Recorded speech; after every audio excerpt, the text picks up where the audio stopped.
Welcome to this explainer. Right now, literally at this exact second, you're having an experience. You can feel it.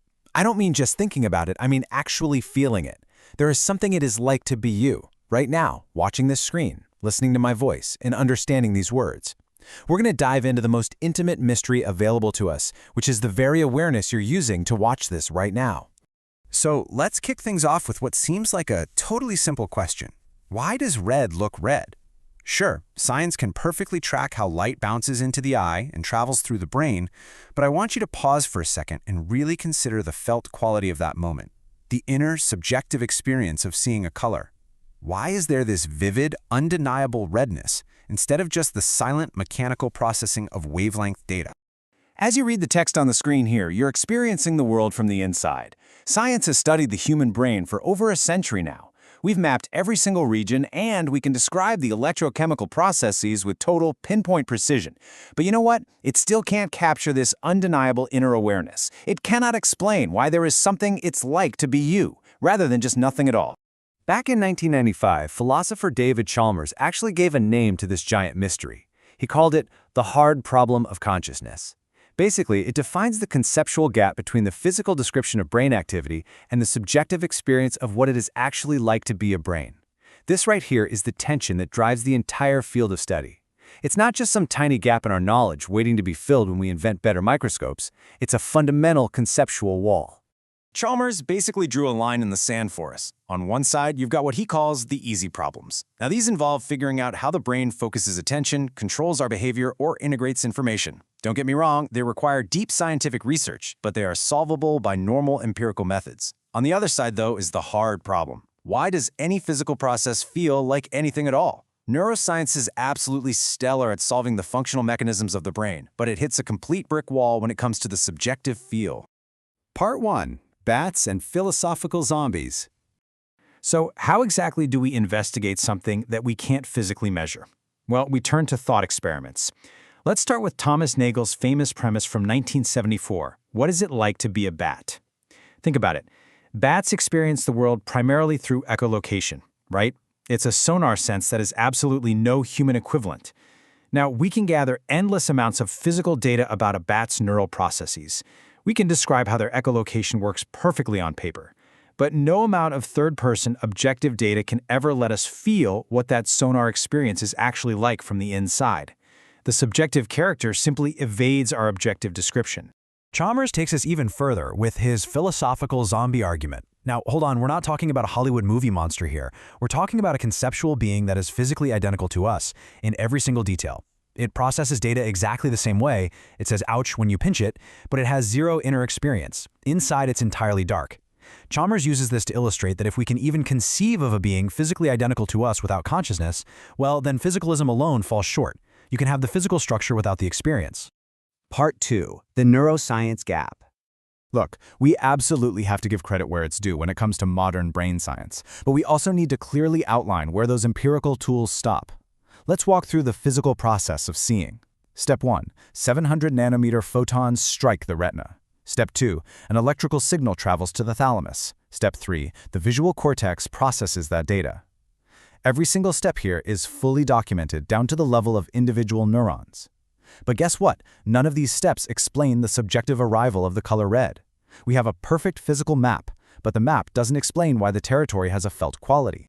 And this gap leaves us staring down a really concrete empirical puzzle known as the binding problem. Think about watching a red ball roll across the floor. You experience the color, the round shape, and the motion as a single unified scene. Yet your brain is actually processing the color in one region, the shape in another, and the motion in a totally different third region. So how on earth does the brain bind these separately processed features into one unified conscious experience? While this doesn't solve the hard problem itself, it points directly to the strangeness of our unified phenomenal scene. Part 3. Integrated Information Theory. Since empirical neuroscience leaves us with this explanatory gap, researchers have actually turned to math. Neuroscientist Giulio Tononi developed what's called integrated information theory, and he introduced phi. Phi is the proposed mathematical measurement of exactly how much integrated information a system generates above and beyond its individual parts. It's a strict mathematical quantity. The theory basically proposes that consciousness is literally identical to this mathematically defined integrated information. A system with a high phi is conscious. A system with 0 phi is not. It's a really elegant formula that actually makes specific predictions. But as we apply this theory to the real world, it brings us to a highly unexpected logical consequence. Part 4. The panpsychism shift. If you follow the logic of integrated information theory all the way down, it leads us to panpsychism, the view that consciousness is a fundamental, ubiquitous feature of reality. Under this theory, any system that processes information in an integrated way has a non-zero phi. That means even super simple systems, like the thermostat on your wall, possess a non-zero phi. The massive implication here is that consciousness might not be something that suddenly magically emerges from dead matter. It might be as fundamental to reality as mass or charge. It was always there. But, okay, we do have to tackle the main hurdle of panpsychism, and that's the combination problem. If consciousness is fundamental to individual particles, how do those tiny micro-experiences combine into the rich, unified experience of a human mind? It's a massive question. However, proponents contrast this with physicalism. The alternative difficulty, how experience just pops out of completely dead, non-experiencing matter, is at least equally severe. It might actually just be easier to understand how simple experiences combine than how experience emerges from absolute nothingness. Part 5. Why consciousness matters. Let's step away from the abstract theories for a second and ground all of this into the urgent, everyday ethical reality we're facing right now.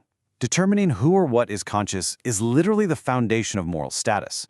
Beings that have subjective experience, ones that can suffer or feel well-being, have moral claims. If we can't accurately define consciousness, we can't safely navigate the ethics of artificial intelligence as it becomes more and more advanced. We can't properly define animal rights, assess fetal development, or make decisions about patience and vegetative states. This isn't just some academic puzzle for philosophers. It's the very foundation of how we treat every other entity in existence. There's just this profound central tension here. Everything you know about the external world, the physical universe, or other people, you know solely through inference and measurement.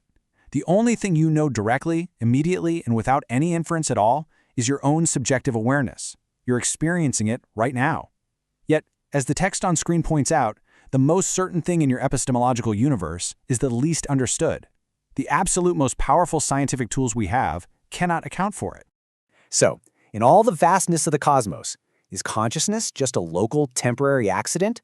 Or is the universe fundamentally aware or fundamentally dark? Sit with that wonder for a moment, because at the end of the day, you are the mystery.